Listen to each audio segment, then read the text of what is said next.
ना वो सपना देखो जो टूट जाए, ना वो हाथ थामो जो छूट जाए। मत आने दो किसी और को इतना करीब कि उससे दूर जाने से इंसान खुद से रूठ जाए।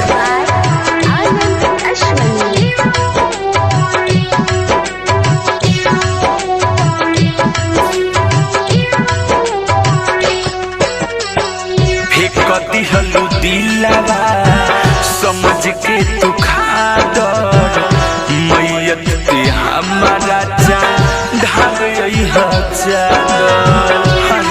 बेवफा।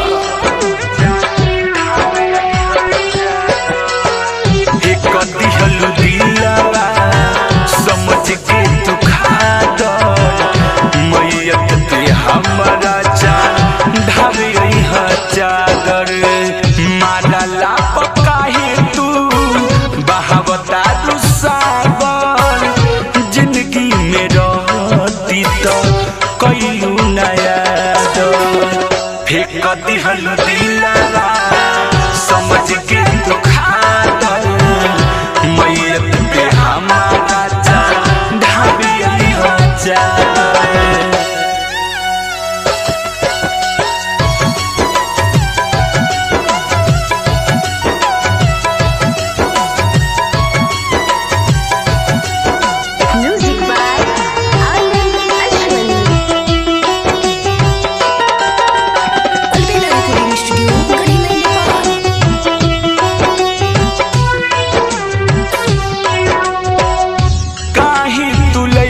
हमके इतना करीब हो इहे कसूर बाटे बानी हम गरीब हो।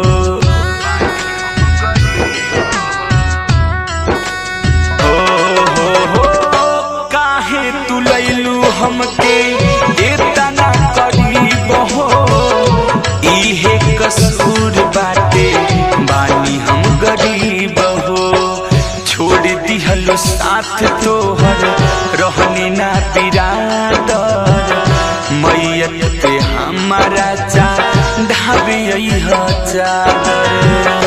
फेंक दिहलो दिलवा समझ के तू खादर मैयत पे हमारा जान ढाबी चादर।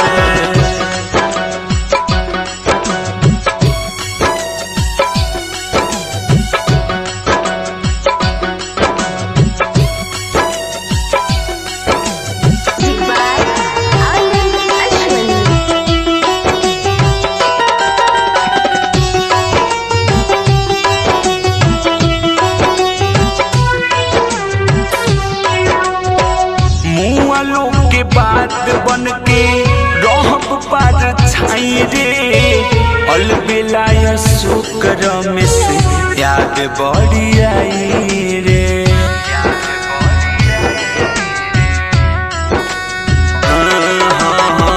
मुआलो के बात बन के रहब पर छाई रे अलबेला शुक्र आनंद याद बड़ी आई रे। सदाम जिंदगी रही तोर उजागर मैयत पे हमारा जान ढाबी चादर।